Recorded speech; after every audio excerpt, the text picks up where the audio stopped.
గారు మాట్లాడుతూ కొడతాం.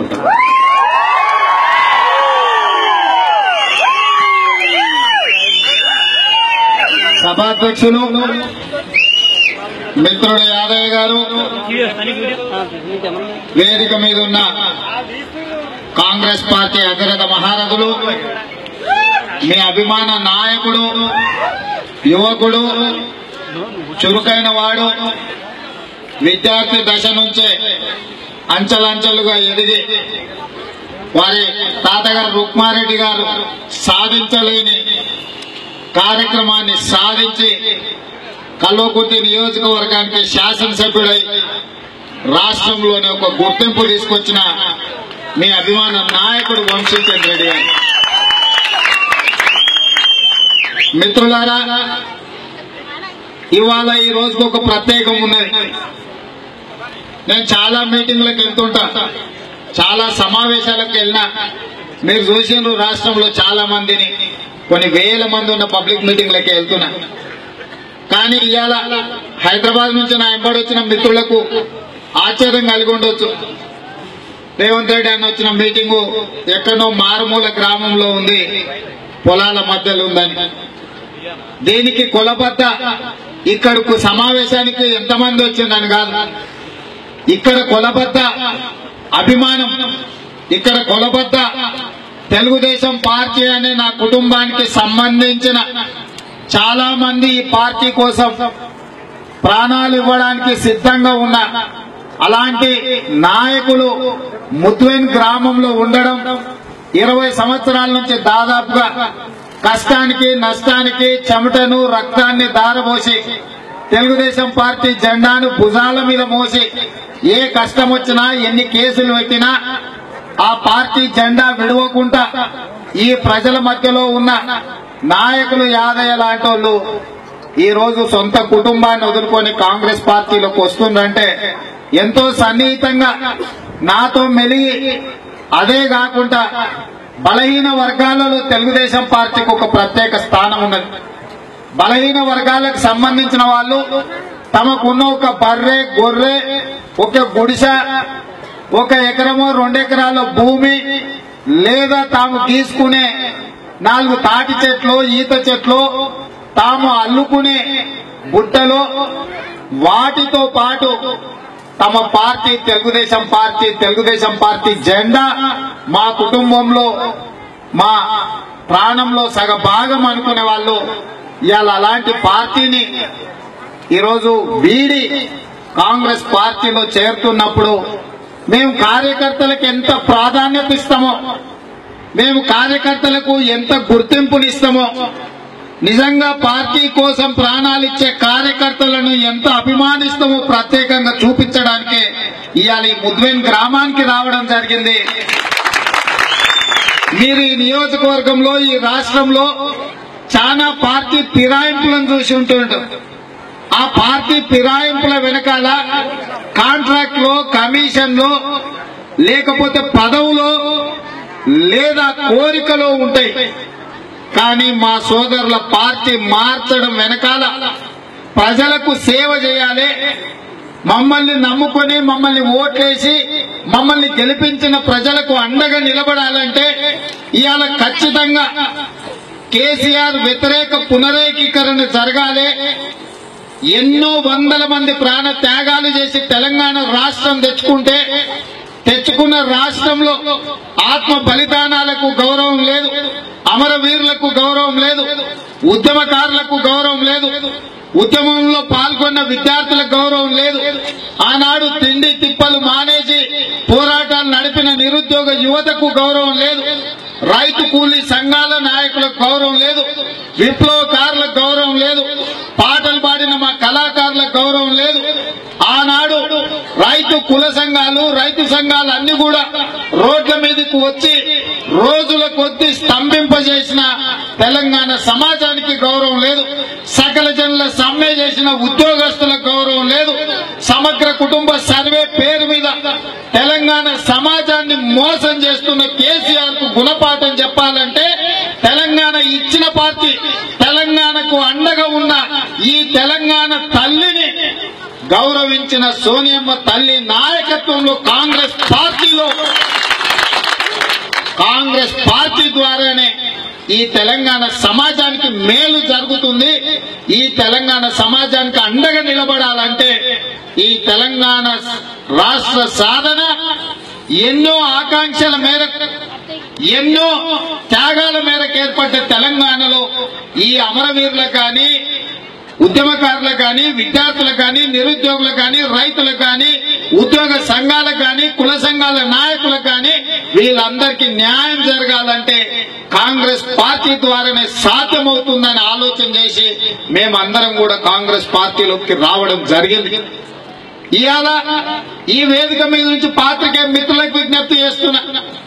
ఆనాడు 10 మంది టీఆర్ఎస్ కార్యకర్తలు రోడ్డు మీదకి వస్తే పదే వందల మంది వేల మంది వచ్చినట్టుగా రాసి చూపించి తెలంగాణ ప్రజల ఆకాంక్షను తెలియజెప్పి తెలంగాణ రాష్ట్రం తెస్తే ఇవాళ మిమ్మల్ని కూడా నట్టేట ముంచి మోసం చేసి కనీసం మీకు ఆరోగ్య భద్రత కార్డు ఇవ్వక మీకు మండలాల్లో ఇళ్ల స్థలాలు ఇస్తా అని అవి ఇవ్వక నిన్నగాక మొన్న ఓ 10,000 మంది హైదరాబాద్ లో మీరు కూడా సమావేశం పెట్టుకొని ఆవేదన వెళ్ళగక్కే పరిస్థితి వచ్చిందంటే ఇక ఈ తెలంగాణ సమాజంలో కేసీఆర్ ద్వారా ఎవరికి మేలు జరగదన్న సంగతి స్పష్టత వచ్చింది.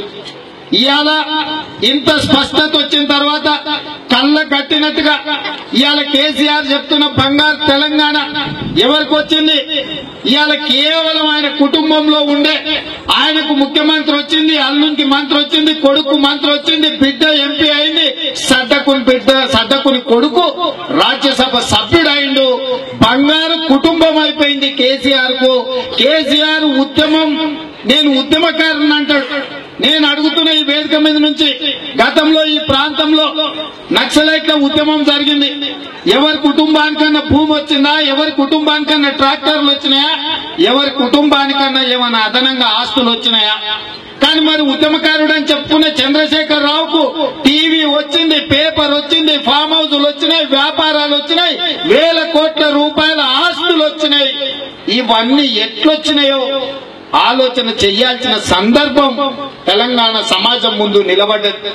ఇవాళ ఉద్యమం ముసుగులో తెలంగాణ రాష్ట్రం కాంగ్రెస్ పార్టీ ఇస్తే ప్రజల్ని మభ్యపెట్టి ఎన్నికలలో హామీ ఇచ్చి పేదోడికి డబుల్ బెడ్రూమ్ ఇల్లు ఇస్తాం, దళితులకు 3 ఎకరాల భూమి ఇస్తాం, గిరిజనులకు 12% రిజర్వేషన్ ఇస్తాం, మైనారిటీలకు 12% రిజర్వేషన్ ఇస్తాం, ఇంటికో ఉద్యోగం ఇస్తాం, రైతులకు ₹1,00,000 రుణమాఫీ చేస్తాం, ప్రతి ఒక్కరికి ఏదో ఒకటి ఇస్తామని చెప్పి ఇంటికో ఉద్యోగం ఇస్తాన్న ఈ ప్రభుత్వం ఊరికో కోడి ఇంటికో ఈకను కూడా ఇవ్వని పరిస్థితి 4 సంవత్సరాల తర్వాత ఉందంటే ఇంక కూడా కేసీఆర్ ను భుజాన మోద్దామా?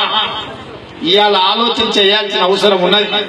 ఇవాళ ఈ నియోజకవర్గంలో కూడా టీఆర్ఎస్ లకు పోయిన వాళ్ళని చూడండి. గుడి దగ్గర చెప్పులెత్తుకుపోయే దొంగలకు, జేబులు కొట్టి పోలీస్ స్టేషన్లలో ఫోటోలు పెట్టే దొంగలకు ఇవాళ టీఆర్ఎస్ నాయకులకు ఏమన్నా తేడా ఉన్నదా? ఒక్కసారి ఆలోచన చేయండి. ఇవాళ ఇంతమంది తిరుగుతుంది కదా టీఆర్ఎస్ నాయకులు మీ నియోజకవర్గంలో. ఇప్పుడే వస్తుంటే గోడల మీద రాతలు చూసిన. ఈ రాతల సంగతి దేవుడెరుగు. ఈ 4 సంవత్సరాల కాంగ్రెస్ పార్టీ అధికారంలో ఉన్నప్పుడు టీడీపీ ఉండని, కాంగ్రెస్ ఉండని, బీజేపీ ఉండని, టీఆర్ఎస్ ఉండని గ్రామాలలో ప్రతి పేదోనికి ఇందిరమ్మ ఇల్లు ఇవ్వలేదా? పేదలకు పింఛన్ ఇవ్వలేదా? ఆరోగ్యశ్రీ కార్డు ఇవ్వలేదా? అంబులెన్స్ ఇవ్వలేదా? రైతు రుణమాఫీ చేయలేదా? కల్వకుర్తి, భీమా, నెట్టపాడు, కోయిల్ సాగర్ ప్రాజెక్టులు ప్రారంభించలేదా? కట్టలేదా? ఇవాళ పాలమూరు జిల్లాను పంట పండించాలి, పచ్చగా ఉండాలి అని ఆనాడు రాజశేఖర రెడ్డి గారు ముఖ్యమంత్రిగా ఉన్న రోజు ఈ జిల్లాలో ప్రాజెక్టులు చేపట్టలేదా? ప్రతి గ్రామంలో కాంగ్రెస్ పార్టీ కార్యకర్తలు ఇల్లు తిరిగి ఇల్లు కావాలన్నా, పింఛన్ కావాలన్నా, మీ పిల్లలకు ఫీజు రీఎంబర్స్మెంట్ కావాలన్నా, మీ పిల్లలకి ఏమన్నా చదువులకు సహాయం కావాలన్నా అని ఆ ఎల్లా కాంగ్రెస్ పార్టీ కార్యకర్తలు తిరిగారు. ఇవాళ మీ దగ్గర తిరుగుతున్న ఎమ్మెల్సీలు కావచ్చు, ఓడిపోయిన ఎంపీలు కావచ్చు, ఓడిపోయిన ఎమ్మెల్యేలు కావచ్చు, లేదా కొత్తగా ఎమ్మెల్యేలు అవుదాం అనుకున్న వాళ్ళు ఏమడుగుతుర్రా, నేను ఎట్లో గట్ల హైదరాబాద్ లో మేనేజ్ చేస్తా, దొరగారి కాళ్ళకు దండం పెడతా, కడుపులో తలకాయ పెడతా, ఎట్లా నా బీఫామ్ తెచ్చుకుంటా, ఆ వెనకాల ఓకు నా వెనకాలరా, నీకు అర సీజనో క్వార్టర్ సీజనో ఫుల్ సీజనో ఇప్పిస్తా, మందేసి మాకు ఓటు వేయండి అని తిరుగుతుండ్రు తప్ప ఒక్కడన్నా కనీసం మీ ఇంట్లో ఇంతకుముందు మిత్రుడు చెప్పిన ముద్దులేని బ్రిడ్జ్ గురించి ఏ రోజన్నా మిమ్మల్ని మంత్రి దగ్గరకు, ముఖ్యమంత్రి దగ్గరకు వీళ్ళు తీసుకుపోయినరా? ఇవాళ 1,75,000 కోట్ల రూపాయల బడ్జెట్ ఉన్న ఈ రాష్ట్రంలో 4-5 గ్రామాలకు సంబంధించిన రాకపోకలకు సంబంధించిన ముద్దులేని బ్రిడ్జ్ కు 3 కోట్ల రూపాయలు ఇవ్వలేనంత దరిద్రంలో ఈ టీఆర్ఎస్ పార్టీ ఉన్నదంటే వాళ్ళని అసలు గ్రామాలకు రానిచ్చే అర్హత వాళ్ళకు ఉన్నదా ఒక్కసారి ఆలోచన చేయండి. ఇవాళ నేను అడుగుతున్నా, మన గ్రామాలలోకి వచ్చిన వాళ్ళని నిలదీయండి. ఇవాళ మాకేం తెచ్చినావు, మాకు ఏమి ఇచ్చినావు అని. ఇవాళ టీఆర్ఎస్ కు 100 మంది ఎమ్మెల్యేలు, 16 మంది ఎంపీలు, ఇంతకంటే ఎక్కువ ఇవ్వడానికి ఇస్తాడా? ఇప్పుడే చేయనోడు రేపు చేస్తాడని నమ్మకం ఉన్నదా? ఆలోచన చేయండి. ఇవాళ ఆ పార్టీలో ఎంకంటి పెద్దోళ్ళు చెప్పేది ఏడగట్టినా సరే కానీ మనకు దొడ్లింతే చాలని. ఇవాళ ఏ పార్టీలో గెలిస్తే మా పార్టీలో ఉంటే చాలు అన్నట్టు తయారైంది టీఆర్ఎస్. ఎవరిని ముట్టినా సరే కానీ నేను ఎక్కువ ముద్దాడుతా అంటాడు కేసీఆర్. సిగ్గులేను. ఇవాళ ఎవరి బిడ్డలో ఎవరి కష్టమో, ఎవరి కష్టానికో పుట్టిన బిడ్డల్ని కేసీఆర్ సక్కలు ఎత్తుకొని నా బిడ్డ అని ముద్దాడుతాడు. ఉంటాడా? రేపైనా తెలుస్తుంది కదా వాడు ఎవరి బిడ్డను. తెలియకుండా పోతుందా? ఇవాళ అట్లాంటి పరిస్థితులు వచ్చినాయి కాబట్టి కల్వకుర్తి నియోజకవర్గంలో నిన్న మొన్నటి వరకు 4 గుంపులే ఉండే అని నాకు తెలుసు. ఇగో వారంలో ఇంకో గుంపు వస్తుందంట. దాంట్లో ఏందా ఈ గుంపుల కోసమైనా తెలంగాణ తెచ్చింది? వీళ్ళ కోసమైనా బిడ్డలు త్యాగాలు చేసింది? వీళ్లను అందలం ఎక్కించడం కోసమైనా ఆత్మ బలిదానాలు చేసుకున్నది? వీళ్ళ కోసమైనా సోనియా గాంధీ గారు ఆంధ్రప్రదేశ్ లో 25 పార్లమెంటు స్థానాలు, 175 అసెంబ్లీ స్థానాలు ఉన్న ఆంధ్రప్రదేశ్ లో సమూలంగా కాంగ్రెస్ పార్టీ నష్టపోయినా తెలంగాణ బిడ్డల త్యాగాలు వృధా పోవద్దు, తెలంగాణ రాష్ట్రాన్ని ఎన్నో త్యాగాలకు తెగబడి కాంగ్రెస్ పార్టీ తెలంగాణ రాష్ట్రం ఇస్తే ఆ త్యాగాల పునాదుల మీద ఏర్పడ్డ తెలంగాణ ఇవాళ కేసీఆర్ కుటుంబం దోపిడీకి గురవుతుంటే నాలాంటోడు, వంశీ లాంటోళ్ళు, సతీష్ మాదిగ లాంటోళ్ళు, చారగొండ వెంకటేష్ లాంటోళ్ళు, మేమందరం చదువుకున్న వాళ్ళము, తెలంగాణ ఉద్యమంలో ఉన్న వాళ్ళము, తెలంగాణ రాష్ట్రం రావాలని పోరాటం చేసిన వాళ్ళం, శాసనసభలో గవర్నర్ కు తెలంగాణ పౌరుషాన్ని రుచి చూపించిన వాళ్ళం ఇవాళ మేము ఇంట్లో కూర్చోవాలంట. ఎందుక రేవంత్ రెడ్డి వంశీ అసెంబ్లీలో గట్ట మాట్లాడతారు, చూసుడే నాకు ఓవచ్చు కదా అని కొంతమంది తలమాసిన మాకు సలహాలు ఇస్తూ ఇవాళ త్యాగాల పునాదుల మీద ఏర్పడ్డ తెలంగాణ రాష్ట్రాన్ని ఒక కుటుంబం దోపిడీకి, ఒక కుటుంబం ఆస్తులు సంపాదించుకోవడానికి, ఒక కుటుంబం రాజకీయ పదవులు అనుభవించడానికి తెలంగాణ రాష్ట్రాన్ని అప్పచెప్పడం అంటే తొడేళ్ల గుంపుకు మేకల మందని అప్పచెప్పినట్టు అవుతుంది. నక్క చేతిలో కుందేలు పిల్లను పెట్టినట్టు అవుతుంది. కాబట్టి ఇవాళ కొత్తగా వచ్చిన రాష్ట్రం కోతుల గుంపుకు అప్పచెప్పినట్టయింది.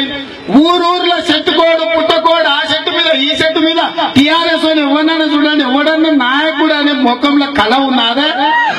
ఊర్లో పోతే పంట పండినప్పుడు, పంటను చెట్ల మీద కాయలు కాసినప్పుడు కొండెంగలు వస్తాయి. అక్కడి నుంచి నల్ల ముఖం పెట్టుకొని ఈ చెట్టు మీద నుంచి ఆ చెట్టు మీదకి, ఆ చెట్టు మీద నుంచి ఈ చెట్టు మీదకి కొండెంగలు దుక్కుతుంటాయి. ఎందుకంటే మనం అందరం వ్యవసాయం చేసిన వాళ్ళం. లేకపోతే రాత్రిపూట పందులు వస్తాయి, అడవి పందులు. ఆ అడవి పందుల నుంచి కాపాడడానికే పండించుకున్న పంట 4 నెలల కోసం పండించుకునే పంట మీదకే పందులు దాడి చేస్తే కరెంటు వైర్లు పెట్టి పందులు అడ్డుకొని పందులను చంపుతున్న మనం 100 సంవత్సరాల కోసం పేద ప్రజల కోసం సాధించుకున్న తెలంగాణ మీద అడవి పందులలో పడి మొత్తం మేసి సర్వనాశనం చేస్తున్న టీఆర్ఎస్ నాయకులకు కరెంటు షాక్ కొట్టించాల్సిన బాధ్యత ప్రతి ఒక్క యువకుడి మీద ఉన్నదా లేదా ఒక్కసారి ఆలోచన చేయండి. చెయ్యండి. కాబట్టి ఇవాళ సోదరులారా, ఈ వేదిక మీద నుంచి విజ్ఞప్తి చేస్తున్నా, ఈ ప్రాంతంలో ఉండే ఏ ఒక్క తెలుగుదేశం పార్టీ కార్యకర్త కూడా కంటతడి పెట్టాల్సిన అవసరం లేదు. ఇవాళ ప్రత్యేకమైన సందర్భం వచ్చింది. ఆడబిడ్డను మనం ఎంత పెంచుకున్నా ఒక స్థాయి తర్వాత అత్తగారింటికి పంపించాల్సిందే. తెలుగుదేశం పార్టీ మనకు పుట్టినీళ్ళు అయితే కాంగ్రెస్ పార్టీ మనకు మెట్టి నీళ్లు. మనం అత్తగారింటి పోతే తప్పదు. ఒకనాటి కోడలు ఇంకో రోజు అత్త కాకుండా మానవు. మనం ఆ కుటుంబంలో సభ్యులమైతే ఖచ్చితంగా మనకు గౌరవం ఉంటుంది. అవకాశం వచ్చిన దగ్గర వంశీ లాంటి యువకులు సర్పంచులు ఉండొచ్చు, వార్డు మెంబర్లు ఉండొచ్చు, ఎంపీపీలు ఉండొచ్చు, జడ్పీటీసీలు ఉండొచ్చు. ఆ స్థానికంగా ఉండే పరిస్థితులను బట్టి ప్రజలకు సేవ చేయడానికి అవకాశం వస్తుంది. ఇవాళ మనం పదవుల కోసం నేనేమన్నా పదవి తీసుకున్నానా? తెలుగుదేశం పార్టీలో ఎన్ని పదవులు ఉండే? వర్కింగ్ ప్రెసిడెంట్ ఉండే, ఫ్లోర్ లీడర్ ఉండే, పొలిట్ బ్యూరో సభ్యుని ఉండి. కానీ అవన్నిటిని కూడా కాదనుకుని కాంగ్రెస్ పార్టీలో సామాన్య కార్యకర్తగా చేరి రాహుల్ గాంధీ గారి నాయకత్వంలో ఈ దేశాన్ని అభివృద్ధి పదం వైపు నడిపించాలంటే, ఈ దేశాన్ని మిగతా ప్రపంచ దేశాల ముందు బలమైన దేశంగా నిలబెట్టాలంటే, ఈ దేశానికి రాహుల్ గాంధీ గారిని ప్రధానమంత్రిని చేయాల్సిన బాధ్యత ప్రతి ఒక్క యువకుడి మీద ఉన్నది. కాబట్టి ఏ పదవిని ఆశించకుండా కాంగ్రెస్ పార్టీలోకి వచ్చిన ఒక కార్యకర్తగా చేరిన నాకు ఇవాళ వంశీ లాంటి కాంగ్రెస్ పార్టీ బీఫామ్ మీద గెలిచిన శాసనసభ్యులు పిలిచి హక్కున చేర్చుకుని ఇలాంటి వేదికల మీద బస్సు యాత్రలో రాష్ట్రమంతా తిరిగే అవకాశం ఇచ్చిందంటే మన కష్టాన్ని, మన శ్రమను బట్టి పార్టీ గుర్తింపునిస్తుంది, గౌరవాన్ని ఇస్తుంది, పోరాటానికి వేదికనిస్తుంది. ఈ వేదిక మీద నుంచి కేసీఆర్ కు వ్యతిరేకంగా, కేసీఆర్ పాలన దుర్మార్గమైన కేసీఆర్ దోపిడీకి వ్యతిరేకంగా, రాక్షస పాలనలో రాక్షసానం పొందుతున్న కేసీఆర్ కుటుంబాన్ని రాజకీయంగా అంతమొందించే వరకు అలుపెరగని పోరాటం చేయాల్సిన బాధ్యత ప్రతి ఒక్క కార్యకర్త మీద, తెలుగుదేశం పార్టీ నాయకుల మీద ఉన్నది. కాబట్టి ఇవాళ ఈ ప్రాంతంలో ఉండే ఈ సమావేశానికి రాకపోయినా, సమావేశంలో లేకపోయినా ఖచ్చితంగా కాంగ్రెస్ పార్టీలో చేరవలసిన అవసరం ఉన్నది. ఇది ఒక ప్రత్యేకమైన సందర్భం. ఈ ప్రత్యేకమైన సందర్భంలో నువ్వు ఎవరి వైపు నువ్వు తేలాల్సిన సందర్భం వచ్చింది. గిరి గీసుకొని బరిలో నిలబడాల్సిన సందర్భం వచ్చింది. దోపిడీకి పాల్పడుతున్న, అవినీతి అక్రమాలకు పాల్పడుతున్న, అక్రమ కేసులు పెట్టి వేధించి తింటున్న కేసీఆర్ వైపు ఉంటావా? వీటన్నిటికీ వ్యతిరేకంగా పోరాటం చేస్తున్న, నిటారుగా నిలబడ్డ కాంగ్రెస్ పార్టీ వైపు ఉంటావా? నిర్ణయం తీసుకోవాల్సిన సందర్భం వచ్చింది. కాబట్టి ఈ సందర్భంలో ఖచ్చితంగా ప్రజల పక్షాన నిలబడే, తెలంగాణ కోసం ఎన్నో త్యాగాలు చేసిన కాంగ్రెస్ పార్టీ వైపున కదలండి అని చెప్పి ఈ వేదిక మీద నుంచి ప్రతి ఒక్క తెలుగుదేశం పార్టీ కార్యకర్తలకు, నాయకులకు విజ్ఞప్తి చేస్తున్నా. వాళ్ళకే కాదు, దారి తప్పిన మా సోదరులకు జనజీవన స్రవంతిలో కలవండి అని చెప్తున్నా. ఆశ కోసము, అవసరం కోసము అపోలు కల్పించినందుకు ఆ దిక్కుమాల టీఆర్ఎస్ లో చేరిన వాళ్ళు కూడా ఆలోచన చెయ్యండి. ఇవాళ ప్రజలు అసహించుకునే పరిస్థితి ఉంది. రేపు గ్రామాలకు వస్తే తరిమి కొట్టే పరిస్థితి వస్తుంది.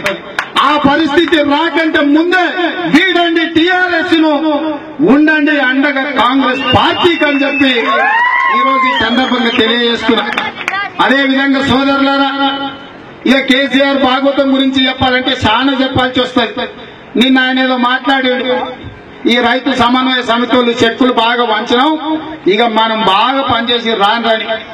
నేను అడుగుతున్న కేసీఆర్, నువ్వు ఎప్పుడైతే రైతు బంధు పథకంలో చెక్కులు వంచడం మొదలు పెట్టావో తెల్లారి నుంచే బీర్ల విస్కీల ధరలు అడ్డగోలుగా పెంచిందా? ఇంత దుర్మార్గుడు ఎవరైనా ఉంటాడా అనే ఓ ప్రెస్ ఆయన అడిగిందంట. అదేవిసారి ఈ చేత్తో ఇచ్చినట్టు ఇస్తే ఆ చేత్తో గుంజుకోబట్టి గిదేంది గిద్దగానే పెంచినామని ఉంచుతానే. నేను ఉంచుతానా వాళ్ళ దగ్గర?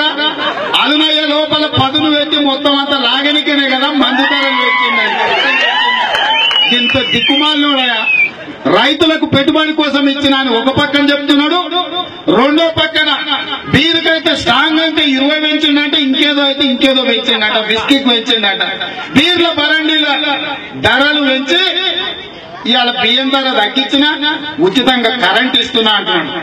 ఇవాళ నేను అడుగుతున్న ఈ రాష్ట్ర ముఖ్యమంత్రిని ఇంకోటి చెప్పింది. ఇవాళ పేపర్లో మళ్ళా చూసిన 5 లక్షలు ఇస్తాడంట. ఎందుక సస్తి ఇస్తాడంట. అసలు చెప్పుతో కొట్టాలి, చేతితో కాదు. 18 ఏళ్ళ వయసు నుంచి 60 ఏళ్ళు ఉన్నోడు ఎవడని వస్తే నీ ఇంటికి వచ్చి 5 లక్షలు ఇస్తామని. ఒరే సన్నాసి ముఖ్యమంత్రి, బతుకున్నప్పుడు మేము పండించిన పంటకు గిట్టుబాటు ధర ఇవ్వు. మేము మిర్చి వండితే 10,000 కొను, మేము కందులు వండితే 10,000 కొను, మేము పత్తి వండితే 7,000 కొను. ఆగస్టు నుంచి అంట మనం 18 ఏళ్ళ నుంచి 60 ఏళ్ళు ఉన్నోడు ఎవడని చచ్చిపోతే చచ్చిపోయిన 10 రోజుల్లో 5 లక్షలు ఇస్తాడంట. అంటే ఏం కోరుకుంటుండే కేసీఆర్? నువ్వు చస్తే నేను సంతోషపడి నీకు 5 లక్షలు ఇస్తా అంటున్నా. సావుకు నజరాణాలు ఇచ్చేటోడు ఎవడన్నా ఉంటాడా? సావుకు నజరాణాలు ఇస్తాడు ఎవడన్నా? సావు బతుకుల బద్దలుంటే బతికేనికి ఆరోగ్యశ్రీ పెట్టాం మేము. ఎండకుండా వానకు నడవకుండా ఉండనిక ఇందిరమ్మ ఇల్లు ఇచ్చినాం మేము. ఆ అర్ధరాత్రి పూట ఆపద వస్తే ఎక్కించుకపోనిక ఊర్లో కారు లేక పాము గడుతాను, తేలు గడుతాను, దవాఖాన పోనిక కష్టమైతే 104, 108 అంబులెన్సులు ఇచ్చినాం మేము. ప్రభుత్వ ఆసుపత్రిలో పట్టుకుంటారో పట్టుకోరా అంటే 2 లక్షల రూపాయల వరకు అపోలో లాంటి పెద్ద పెద్ద ఆసుపత్రులలో ప్రతి పేదోనికి తండాలలో, గూడాలలో, మారుమూల పల్లెల్లో ఉన్నాడు. ప్రభుత్వ దవాఖాన కాదు, అపోలో లాంటి దవాఖాన్లలో దొరలు, పెద్ద పెద్ద రెడ్లు పోయే దవాఖాన్లకు లంబడోళ్లను, గిరిజనులను, మాదిగలను, మాలమిత్రులను, బలైన వర్గాలు వెళ్లి 2 లక్షల రూపాయలు బాజాప్తా ఏం చెప్పొచ్చినా వైద్యం చేయించుకొని కాంగ్రెస్ పార్టీ బతుకుండడానికి ఆరోగ్యశ్రీ ఇచ్చినమయ్యా. మన భక్తులు బాగుపడడానికే ఓనమాల నుంచి పీజీల వరకు చదువుకోవడానికి ఫీజు రీఎంబర్స్మెంట్ బలైన వర్గాలకు, దళితులకు, గిరిజనులకు, మైనారిటీ సోదరులకు భక్తులు బాగుపడడానికి చదువుకోవడానికి ఎంత చదువుకుంటే అంత చదివిస్తాం. మీరు చదువుకోవాలి, మీ తల్లిదండ్రులను కాలు మీద కాలేసి కూర్చునేటట్టు చెయ్యాలని చెప్పి పేదోని బిడ్డలు చదువుకోనికి ఫీజు రీఎంబర్స్మెంట్ ఇచ్చినామయ్యా మేము కాంగ్రెస్ పార్టీ. ఇవాళ మేము ఇవన్నీ చేస్తే నువ్వు అన్ని మూత పెట్టి సస్తే 5 లక్షలు ఇస్తామంటావా? నువ్వు సాగు. మా కాంగ్రెస్ పార్టీ కార్యకర్తలలో రూపాయి సమ వేసి 1 కోటి రూపాయలు ఇస్తే కేసీఆర్ కుటుంబంలో ఎవరైనా చస్తే, నీ కుటుంబంలో ఎవరు చచ్చినా సరే 1 కోటి రూపాయల నజరాన నేను ఇస్తా. నా చేతులైన గారికి నేను ఇస్తా. మిగిలిన మా ప్రతి కార్యకర్తను, తెలంగాణలో కాంగ్రెస్ పార్టీకి 1 కోటి మంది కార్యకర్తలు ఉన్నారు. మేము రూపాయి సమిస్తే కూడా 1 కోటి రూపాయలు అయితే నువ్వో నీ కుటుంబంలో ఎవడని 60 ఏళ్ళు కూడా అక్కర్లేదు, 70 ఏళ్ళు వచ్చినాక చచ్చినా కూడా 1 కోటి ఇస్తాం. ఈ అమ్మ సిగ్గు తప్పినోడా? మేము సస్త పైసలు ఇస్తావా? ఇదేనా? ఊర్లలో అడుగుండ్రి, మాట్లాడుండ్రి, మా అమ్మలక్కలు అడుగుండ్రు, మా తల్లులు ఆలోచన చేయండి. బతుకున్నప్పుడు అడుగుతున్నాం తల్లి, మనం దవాఖానికి పోనికి ఆరోగ్యశ్రీ అడుగుతున్నాం, దవాఖానికి తీసుకుపోనికే 108 అంబులెన్స్ అడుగుతున్నాం, చదువుకునే పిల్లలకు ఫీజులు అడుగుతున్నాం, ఎండకుండా డబుల్ బెడ్రూమ్ ఇల్లు ఇవ్వమంటున్నాము, నువ్వు రుణమాఫీ చేస్తున్న 1 లక్ష రూపాయలు ఇవ్వమంటున్నావు, నువ్వు పెంచుతా ఉన్న 12% రిజర్వేషన్లు పెంచుతే మా లంబాడి సోదరులు చదువుకొని బాగుపడి మంచి ఉద్యోగాలు కావాలి, గ్రూప్ 1 ఆఫీసర్లు కావాలి, డిఎస్పీలు కావాలి, తహసీల్దార్లు కావాలని కోరుకుంటున్నాం. మా మైనారిటీ సోదరులు సైకిల్ పంచర్లు వేసుకున్నాడో, పాండపోల పని చేసుడో, లారీల మీద క్లీనర్లు చేసుకున్నాడో, చెరువులలో పరక చేపలు పట్టుకున్నాడో కాకుండా, చేతులు పాన పట్టుకున్నాడు కాకుండా చదువుకొని ఉజ్వలంగా ఉన్నానని ఆనాడు 4% కాంగ్రెస్ పార్టీ మైనారిటీలకు రిజర్వేషన్ ఇస్తే దాదాపు 10 లక్షల మందికి యువకులకు ప్రయోజనమైంది. 100,000 మందికి ఉద్యోగాలు వచ్చినాయి. ఇవాళ 12% రిజర్వేషన్ ఇస్తానని షాద్నగర్ లోనే చెప్పిండు. 4 నెలల అధికారం వచ్చిన ఎంబడే अगर हम सरकार में सत्ता में आए तो 4 महीने में 12% रिजर्वेशन माइनॉरिटी भाइयों को दूंगा, ये मेरा वायदा है बोल के शादनगर में ऐलान किए। 4 साल हो गए, शुगर कहाँ गया वो 12% रिजर्वेशन बोल के मैं पूछ रहा हूँ। माइनॉरिटी भाइयों सोचो, आप गरीब होगा मगर आप भिखारी भीख मांगने वाले नहीं है। गरीबी भी कुछ काम करके रमजान के दिन में कुछ उन्होंने कुछ दान करने के लिए कोशिश करता। मगर अपना सीएम साहब ये कर रहे हैं, बिरयानी खिला के बिरयानी कुर्बानी निजाम खाने ग्राउंड में खिला के जाओ भिखारी, आप लोगों के लिए बिरयानी दिए, कुर्बानी खिलाए, आप जिंदगी भर ऐसी भिखारी रहेगा बोल के बोल दिए। ఈరోజు మైనారిటీలు రంజాన్ మాసంలో కష్టపడ్డ రూపాయి చివరి రోజు వాళ్ళే రూపాయి దానం చేస్తారు. తెలిసిన వాళ్ళందరికీ ఇంత కీరు కుర్బానీ పంపిస్తారు. అట్లాంటి వాళ్ళకు బిర్యానీ పెట్టి కుర్బానీ తినిపించి ఇస్తా అన్న 12% ఎక్కడ పోయిందో తెలియదు, జరుగుతున్న ఉద్యోగాలు ఏంటో తెలియదు. ఇవాళ కేసీఆర్ చేతిలో మోసపోకుంటే ఎవరైనా ఉన్నారా ఒక్కసారి ఆలోచన చెయ్యండి. కాబట్టి ఇవాళ కేసీఆర్ ఉన్నది ఉన్నట్టుంటే నిలదీస్తారని ఊర్లో ఉన్న వాళ్ళని సంతల పశువులను కొన్నట్టు కొనుగోలు కార్యక్రమం పెట్టాడు. కొనుగోలు కేంద్రాలు తెరిచిండు. ఈ కొనుగోలు కేంద్రాలలో ఒకనొకరికి ధర కట్టి మన కలువకుర్తి సంతలు ఎట్లయితే పశువులు ఆదివారం పూట సంతలు అమ్ముడు పోతాయో అల్కబీ రోడ్డు చెట్ల కొనుక్కపోతాడో ఇవాళ ప్రతి గ్రామాలల్లో మీ ఊర్లో ఎవడన్నా తలమాసినోడు ఉన్నాడే, మీ ఊర్లో ఎవడన్నా అమ్ముడు పోయే సన్నాసు ఉన్నాడే అని ఊర్లు తిరుగుతున్నారు టీఆర్ఎస్. ఎవడైనా ఊర్లలో మీకు ఏమైనా కష్టం ఉందా? మీకు ఇల్లు కావాలన్నా, పింఛన్ కావాలన్నా, మీ పిల్లలకు చదువు కావాలన్నా, చదువుకున్న పిల్లలకు నౌకరి కావాలన్నా, మీకు రైతు రుణమాఫీ జరిగిందా, మీ బ్యాంకులో ఉన్న పాస్బుక్ మీకు వాపసు వచ్చిందా అని ఎవడన్నా అడుగుతున్నాడే? అడిగినానే ఎవరినన్నా? మీ ఊర్లో డబుల్ బెడ్రూమ్ ఇల్లు వచ్చినాయా? మీ పిల్లలకు మీ ఊర్లో ఎవరికైనా దళితులకు 3 ఎకరాల భూమి వచ్చిందా? ఈ తండాలలో 3 ఎకరాల భూమి ఇచ్చిందా? మీ చదువుకున్న పిల్లలకు నౌకరు వచ్చిందా? మరి ఏమి ఇయ్యనప్పుడు ఎందుకు ఓటేయాలి కేసీఆర్? ఒక్కసారి ఆలోచన చెయ్యండి.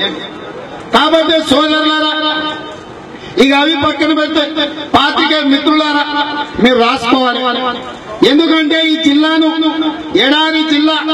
ఆనాడు కేసీఆర్ రాజోలి బండ నుంచి పాదయాత్ర చేసిన రోజు, ఆర్టీఎస్ పాదయాత్ర మీద చేసిన రోజు ఇక్కడ ఉండే ప్రజలు ముంబాయో దుబాయో బొగ్గుబావులకు వలసపోతున్నారు.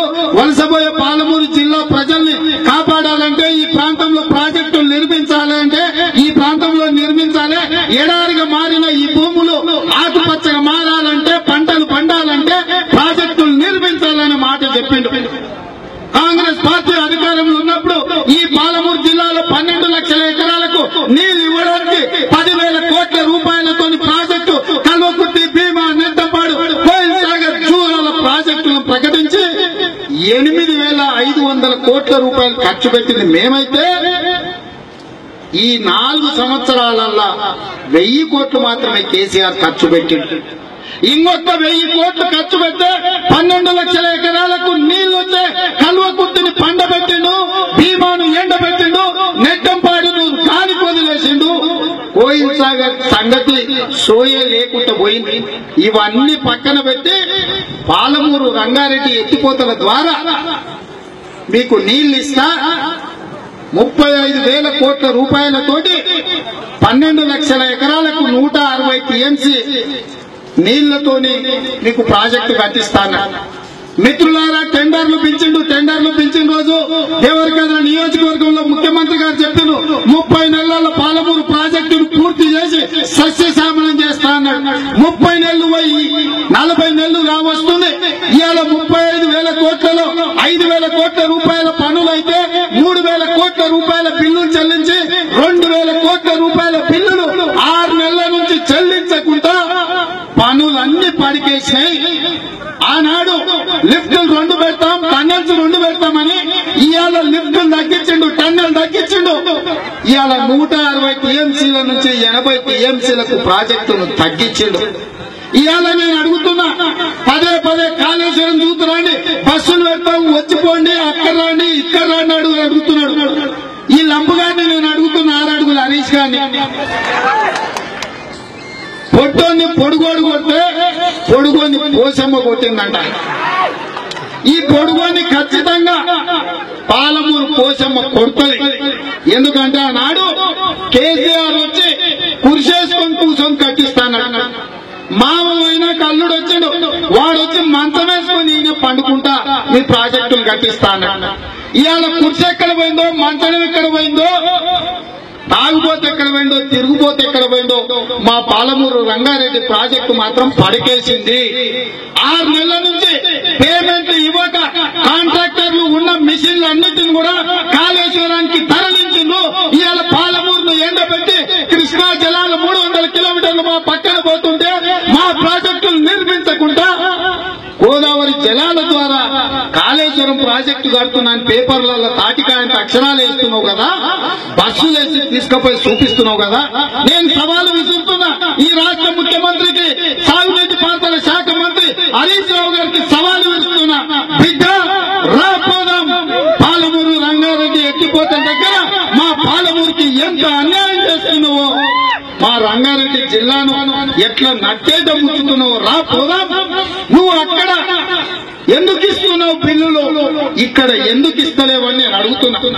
కాంట్రాక్టర్లు ఇస్తున్న కమిషన్లు ఇవ్వలేదా, లేదా పాలమూరు జిల్లా ప్రజల ఓట్లక్కర్లేదా, లేకపోతే మీ ఎమ్మెల్యేలు ఎంపీలు గెలవకపోయినా ఓడగొట్టి పొంద పెట్టినా అవతల ఓట్లతో గెలుస్తా అనే ధైర్యమా అని నేను అడుగుతున్నా.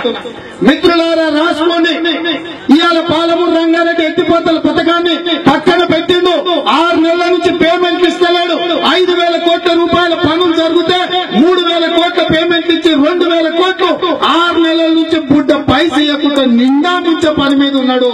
ప్రాజెక్టు సగానికి సగం కుదించిండు. ఇవాళ పాలమూరు మీద కక్ష సాధిస్తుండు.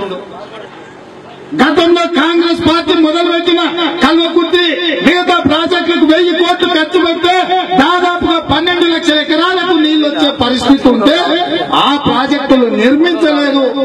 ఆయన మొదలుపెట్టిన పాలమూరును పక్కన పెట్టిందంటే పాలమూరు మీద ఎంత కక్షతో ఉన్నాడో ఒక్కసారి ఆలోచన చేయండి. ఏంటండి వీడియో నచ్చిందా? అయితే ఓ లైక్ వేసుకోండి, లేదంటే ఓ కామెంట్ చేయండి. ఎప్పటికప్పుడు మా వీడియోస్ చూడాలంటే సబ్స్క్రైబ్ చేసుకోండి.